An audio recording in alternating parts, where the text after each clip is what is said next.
चलो देखो, ये एक्सरसाइज 13.1 का हो जाएगा, 13.1 का। और ये प्रश्न हो जाएगा, प्रश्न कितना का होगा? 7 नंबर का। ये प्रश्न 7 का होगा। प्रश्न कितना का होगा? 7 का। बातचीत पे ध्यान मत दो। 7 नंबर का प्रश्न में दिया गया है, समझना थोड़ा ध्यान से। कोई तंबू एक बेलन के आकार का है जिस पर एक शंकु अध्यारोपित है। कोई तंबू है, समझना थोड़ा ध्यान से। कहने का अर्थ ये हो गया, कोई तंबू जो है इस प्रकार से, कोई तंबू जो है एक बेलन के आकार का है। समझो क्या कह रहे हैं? तंबू जो है ये किसके आकार का है? बेलन के आकार का है। ये किसके आकार का है? बेलन के आकार का है। बेलन ऐसे बनता है ना। कोई तंबू बेलन के आकार का है, इस पर कोई शंकु अध्यारोपित है। मतलब इसके ऊपर जो है एक शंकु का भाग जो होता है कुछ इस प्रकार से शंकु अध्यारोपित है। ठीक, ये तंबू है। तंबू का मतलब टेंट होता है। टेंट में तंबू लगता है ना, आगे से मंडप बनाने के लिए जो लगता है, गेट जिसको कहते हैं। तो इसको कह सकते हैं क्या? तंबू जो है बेलन के आकार का है जिस पर एक शंकु अध्यारोपित है। यदि बेलनाकार भाग की ऊंचाई, यदि बेलनाकार भाग की ऊंचाई और व्यास, ध्यान से समझना, बेलनाकार भाग की ऊंचाई और व्यास, इसकी ऊंचाई मतलब बेलनाकार भाग की ऊंचाई दिया गया है 2.1 मीटर और इसका व्यास दिया गया है 4 कितना का? 4 मीटर का। तो व्यास 4 का है तो त्रिज्या इसका आधा, त्रिज्या क्या हो जाएगा? इसका आधा हो जाएगा। मतलब 2 सेंटीमीटर का, 2 मीटर का त्रिज्या हो जाएगा। ठीक, यदि शंकु का त्रियक ऊंचाई 2.8 मीटर, मतलब इसका त्रियक ऊंचाई ये वाला जो है 2.8 मीटर दिया गया। ठीक है, तो इस तंबू को बनाने में प्रयुक्त कैनवस का क्षेत्रफल ज्ञात करना। इसमें निकालना क्या है? इस तंबू को बनाने में प्रयुक्त कैनवस का क्षेत्रफल, तंबू को बनाने में प्रयुक्त कैनवस का क्या निकालना है? क्षेत्रफल निकालना है। तो समझो थोड़ा ध्यान से, प्रयुक्त कैनवस का क्षेत्रफल ज्ञात करना है। तो कैसे ज्ञात करेंगे? थोड़ा ध्यान से देखो। कहने का अर्थ जो है, ये जो है कोई बेलन का जो बेलनाकार भाग जो होता है ना, बेलनाकार भाग जैसे मंडप बनता है ना, आगे से गेट जो बना हुआ रहता है ना, शादी का टाइम में देखेगा होगे, शादी वाला गेट जो होता है जिसपे प्रवेश, जिसको हम क्या कहते हैं? प्रवेश द्वार कहते हैं। क्या कहते हैं? प्रवेश द्वार। और ध्यान से देखना, एक खंबा यहाँ पे गाड़ेगा, एक ठो यहाँ पर गाड़ेगा, ऊपर से 2 खंबा गाड़ेगा, 2 आर पे 2 खंबा गाड़ेगा, ऊपर से ऐसे करके, इससे मतलब ऐसे यहाँ से लेकर के इसको ऐसे जोड़ देगा, इसको ऐसे जोड़ देगा, मतलब एक त्रिकोण आकार के बनाता है। और जो होता है ना, ये गेट हो जाता है। इससे ये क्या होता है? गेट होता है। तो इसमें ये वाला भाग जो दिखाई दे रहा है, ये जो बना है ये शंकु का भाग है। और यहाँ पर देखो, इस पे कपड़ा कहाँ कहाँ लगा हुआ रहता है? कपड़ा कहाँ कहाँ लगता है? तो थोड़ा ध्यान से देखो। तो पहला, इसमें कपड़ा जो लगेगा, इसमें कपड़ा जो लगता है तो इसका जो होता है ये वाला भाग, इसमें कपड़ा पूरे लपेट देता है और इसमें भी कपड़ा लपेटा हुआ रहता है। तो यहाँ इस सब जगह पर कपड़ा लगता है। अब बताओ, क्या नीचे में कपड़ा लगा सकते हैं? तो नहीं लगा सकते। नीचे लगा सकते हैं? तो नहीं लगा सकते। क्यों? क्योंकि ये आधार का भाग होता है, यहाँ कपड़ा नहीं लगेगा। और दूसरा पॉइंट में यहाँ पर इसके ऊपर कपड़ा दे करके इसको झाँप देता है। इसको कपड़ा ऐसे करके दे करके इसको क्या करता है? झाँप देता है। तो यहाँ पर भी जमीन कपड़ा नहीं ही लगता है, क्योंकि ये अंदर वाला भाग क्या रहता है? बंद रहता है। ये अंदर वाला भाग क्या रहता है? बंद रहता है। तो अब कपड़ा कहाँ कहाँ लगा है? इसको बनाने में कपड़ा कहाँ कहाँ खर्च हुआ है? तो इसके चारों साइड, मतलब यहाँ से लेकर के ये वाला क्षेत्र और ये वाला क्षेत्र में कपड़ा लगा है। तो कहाँ कहाँ लगा है? किसमें लगा है? तो बेलनाकार भाग में लगा है और शंकुआकार भाग में लगा है। बेलनाकार भाग में और शंकुआकार भाग में। तो हमें निकालना क्या है? तो बेलन का पृष्ठीय क्षेत्रफल, बेलन का पृष्ठीय क्षेत्रफल और जमा में शंकु का पृष्ठीय क्षेत्रफल, शंकु का पृष्ठीय क्षेत्रफल, 2 इसमें लगेगा। बेलन का क्षेत्रफल का बताए थे फॉर्मूला 2πr/h होता है और शंकु का पृष्ठीय क्षेत्रफल बताए थे πr/l होता है।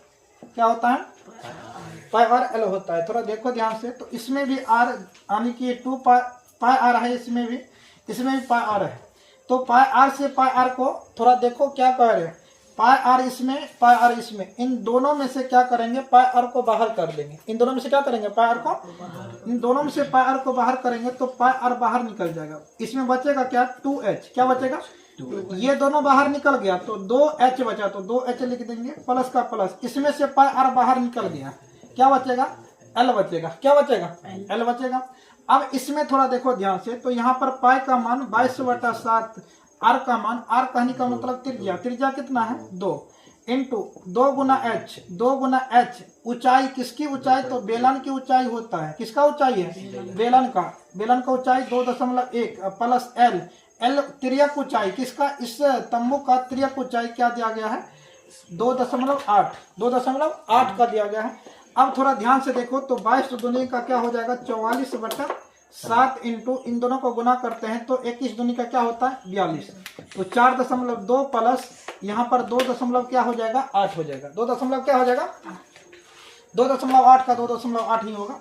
यहाँ पर बचा क्या 44, क्या बचा है ध्यान से देखो 44/7, एक मार्कर और किधर था ब्लू का, ब्लू कलर का होगा 44/7 हो जाएगा। यहाँ पर गुना करेंगे, थोड़ा देखो ध्यान से, 8 में 2 को जोड़ दो 10, पॉइंट का पॉइंट लगा देंगे, 4 2 6, एक क्या हो जाएगा 7 हो जाएगा। ये पॉइंट का बाद 0 का कोई वैल्यू नहीं रहेगा, ये 7 से 7 आराम से काट देंगे, बचेगा क्या 44 मीटर स्क्वायर, क्या बचेगा 44 मीटर। मतलब कहने का साफ ये बात हुआ क्या, इस तंबू को बनाने में प्रयुक्त किया गया कपड़ा जो होगा 44 मीटर स्क्वायर का होगा, कितना का होगा 44 मीटर, कितना कपड़ा लगेगा 44 मीटर स्क्वायर का। इस पर क्या लगेगा तरपाल लगेगा, तरपाल का मतलब क्या होता है कपड़ा होता है, तो इतना 44 मीटर स्क्वायर का कपड़ा लग गया। अब प्रश्न में ये भी कहा जा रहा है क्या इसमें, और इसी के अंतर्गत जो कुछ पॉइंट दिया गया है, साथ ही 500 रुपये प्रति मीटर की स्क्वायर, मतलब प्रति मीटर स्क्वायर की दर से इसमें प्रयुक्त कैनवस की लागत भी ज्ञात करना है। तो कहने का बात सिंपल हुआ, कहने का अर्थ यह हुआ कि इसमें क्या दिया गया, निकालना क्या है, और तो इसमें कह रहा है क्या 1 मीटर स्क्वायर पर, 1 मीटर स्क्वायर पर कपड़ा जो इसमें लगता है 1 मीटर स्क्वायर पर लागत जो है 1 मीटर स्क्वायर पर लागत जो है, लागत का मतलब क्या होता है खर्च, कपड़ा जो खर्च होता है कितना का खर्च होता है तो 500 रुपए का होता है, कितना का होता है 500 रुपए का होता है। तो हमारे पास टोटल कपड़ा लगा है कितना 44 मीटर स्क्वायर का, टोटल कपड़ा कितना खर्च हुआ 44, समझ में आया ना 44 मीटर टोटल कपड़ा कितना हुआ 44 मीटर स्क्वायर का खर्च हुआ। तो अब बताओ 1 मीटर स्क्वायर पर लागत है 500, तो 44 मीटर स्क्वायर पर लागत क्या हो जाएगा, तो